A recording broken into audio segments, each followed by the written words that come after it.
What's up, it's Alec here at Soulful Guitar Lessons. I'm going to give you 3 techniques to implement passing chords into your playing so that you can impress your friends and family members, but also have some harmonic depth to your playing. Let's check it out. So technique 1, say you have 2 minor chords.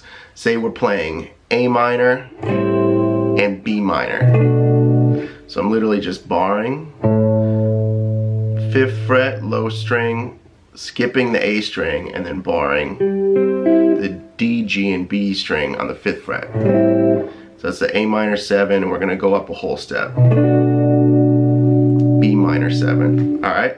So this is a common thing. All Falls Down by Kanye West. He uses this technique that I'm about to show you. He has this passing chord technique, and I actually played this song with him at Coachella, which was a total blast. It was in a different key, but nonetheless, a lot of pop songs, R&B, hip-hop songs implement this playing, and I'm going to show it to you right now. So instead of just playing this chord and then going down to this chord, we can use chromaticism. That's the first key to this whole thing, is chromaticism. So instead of going, we're going to add, we're just going to walk this shape down. And that's it.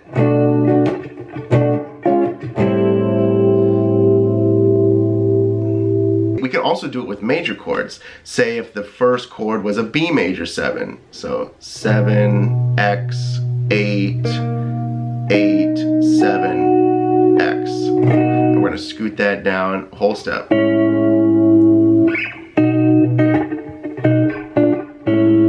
We can always approach chords a half step above or below.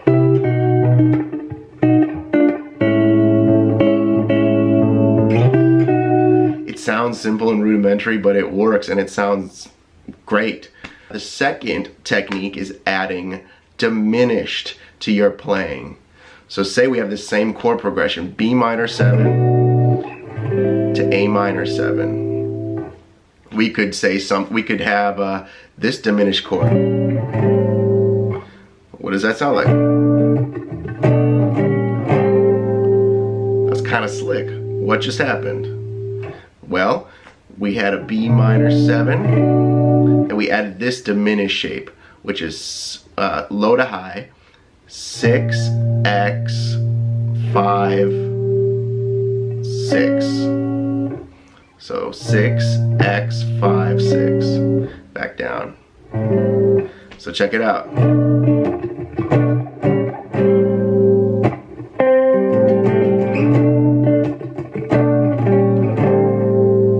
And then we can also add this shape going back up. So what did I just do? So I have this shape, this diminished shape going down.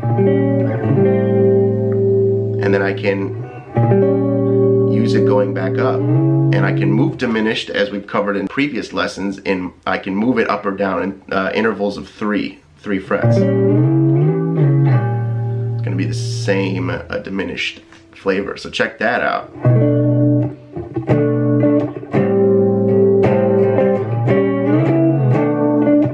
Look at that, all of a sudden you have these nice passing chords that usually when you play something like this, I'm going to be like, oh. You got to use it judiciously, don't throw it in every time, but it's a real cool flavor. And the final passing chord key I want to show you is that we're going to approach everything from a 5th dominant away. That sounds complicated, but all that means is if you have an A minor 7, you would play an E7. Cool? So what does that mean? So if we're just pedaling on the A minor 7, we could play an E dominant 7. So X, 7, 6, 7, 5, X. This technique everybody uses.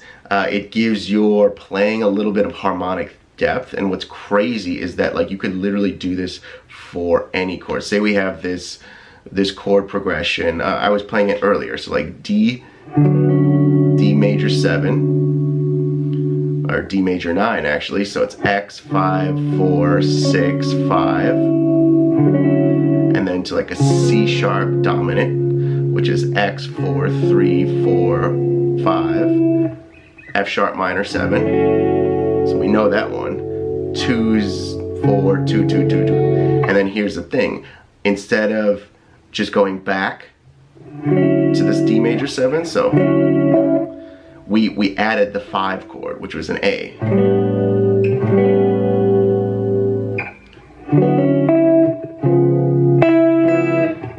So instead of just hanging out on that F sharp minor chord, I added the 5 going into the D major 7. So what does that sound like?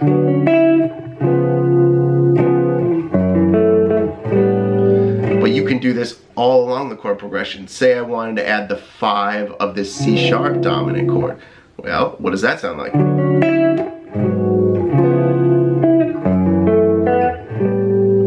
You can keep doing that over and over again, and you can keep adding the 5, and it'll make your playing have a ton of harmonic depth. It is crazy. Let's take another example. Let's take this chord progression. A minor 7, B minor 7, C major 7. A minor 7, B minor 7, C major 7. So if we wanted to, instead of just looping this, we could add, like we talked about earlier, we could add an E dominant, which is 7, 6, 7, 8. Let's hear it in context.